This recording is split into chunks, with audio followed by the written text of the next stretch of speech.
কয়েকদিন আগেই ছিল মায়ের বার্থডে। তো মায়ের বার্থডেটা দিনের দিনে সেরকম আমি কোনো সেলিব্রেশনের প্ল্যান করিনি, সানডে সেলিব্রেট করবো বাবা। তারপরে দেখি জিজুরা কল করেছে, করে বলছে তাড়াতাড়ি বাড়ি আসো, আমরা এসছি। তারপরে এসে দেখি মায়ের জন্য কেক এনেছে, তারপরে ওই কেকটা কাটিং করা হলো ছানাপুনোদের নিয়ে। তারপরে আমার সেলিব্রেশন করার কথা ছিল সানডে, তো আমার মহারাজাও এসেছিলো, তো ওই দিনই সেলিব্রেট করলাম সবাই মিলে।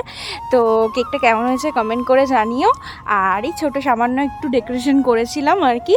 তারপরই ছিল গিফট দেওয়ার পালা। তো আমার মহারাজা ওনাকে গিফট দিয়েছে। কি গিফট দিয়েছে চলো দেখতে পাবে। তো মা কিন্তু হাতে নিয়েই বুঝে গেছে যে ওটা কি জিনিস ছিল, ওটা বলেও দিয়েছে। মানে বলে না, এটাকেই বলে প্রিয় জিনিসের মর্ম, যার জিনিস সেটা সেই বোঝে। তো ব্যাপারটা সেরকমই। আর মা কিন্তু ভীষণভাবে খুশি হয়েছে, কারণ মায়ের এটা অনেক দিনের ইচ্ছা ছিল, তো সেটাই ফুলফিল হলো। যাই হোক, আজকের ভিডিওটা এখানেই শেষ করলাম। আর ভালো লাগলে অবশ্যই যেন কি করতে হবে, লাইক কমেন্ট শেয়ার, আর যারা নতুন তারা অবশ্যই সাবস্ক্রাইব করে দিও।